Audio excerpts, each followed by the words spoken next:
তমলুকের দেবী বর্গভীমা মন্দিরে রাজরাজেশ্বরী বেশে মা সন্ধ্যা আরতির পর শুরু হলো মূল পুজো।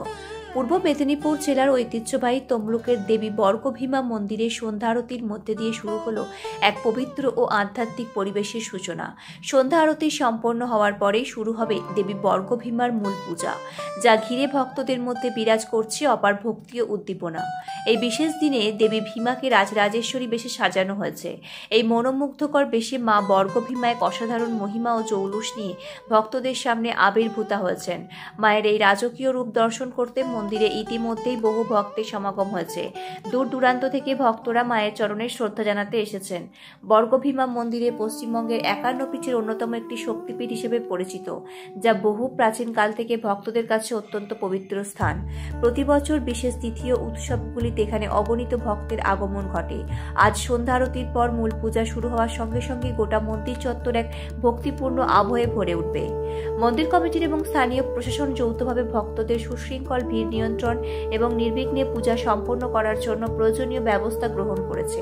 নিরাপত্তার ব্যবস্থাও জোরদার করা হয়েছে যাতে কোনো অপ্রীতিকর ঘটনা না ঘটে। রাজরাজেশ্বরী বেশে সেজে ওঠা মা বর্গভীমার এই রূপ দর্শনের জন্য এবং মায়ের আশীর্বাদ লাভের আশায় ভক্তরা অধীর আগ্রহে অপেক্ষা করছেন। এই সন্ধ্যা তমলুকের আধ্যাত্মিক ইতিহাসে এক বিশেষ মুহূর্ত হয়ে থাকবে।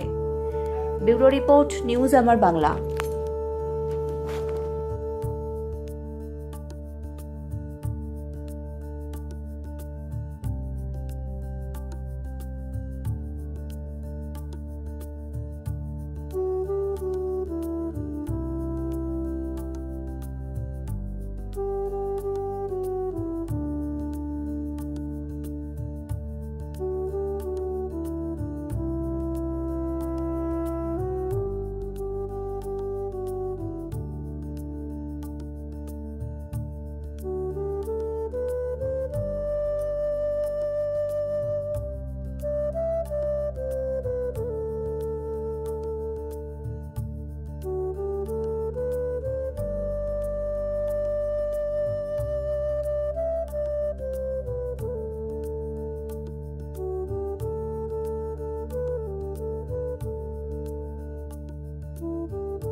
নিউজ আমার বাংলা,